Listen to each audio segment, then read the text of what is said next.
কোনো একজন মানুষ থেকে কিছু পাওনা টাকা পাবেন আপনি, কিন্তু ওই মানুষকে যদি পাওয়া না যায় সেটা কী করব? পাওনাদার। তাহলে যদি আপনার টাকা কি দিয়েছেন, তাহলে আপনি নিয়েছেন পাওনাদার থেকে, উনি আপনাকে পাচ্ছেন না, আপনি ওনাকে, তাহলে টাকাটা কি করবেন?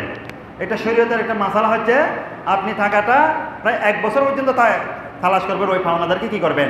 তালাশ করবেন। যদি পাওয়া না যায় তাহলে ওই পাওনাদারের টাকাটা আপনি তার নামে, তার সদকা হিসেবে কি অন্য কোনো মানুষকে কী করে দান করে দিতে পারবেন, সওয়াবটা উনি পেয়ে যাবেন। আবার যদি আপনি দান করে দেওয়ার পর যদি ওই মানুষ ফিরে আসে যে ভাই আপনার কাছে আমি কিছু টাকা পাই, এগুলো দেন, তাহলে ইসলামের মাসালা হচ্ছে শরীয়তে, আপনি ওই পাওনাদারের টাকাটা আপনি যে সদকা করে দিয়ে যেটা বলতে পারবেন না, এটা দিয়ে দিতে হবে। উনি আসলে আবার যদি আসে দিয়ে দিবেন, কিন্তু দিয়ে দেওয়ার পর ওই যে আপনি আবার আপনার থেকে দিয়ে দিলেন, এটা এখন এই সওয়াবটা ওই পাওনাদার আর পাবে না, এখন যেই টাকাটা দিয়েছেন এটা সওয়াবটা আল্লাহ আপনাকে দান করে দিবেন। তাহলে মাসালাটা কীরকম? পাওনাদার পক্ষ থেকে আপনি একবার দিয়ে দিয়েছেন, কিন্তু উনি এসে দাবি করলেন যে আমার টাকাগুলো দেন, আপনি আবার টাকাগুলো দিতে হবে।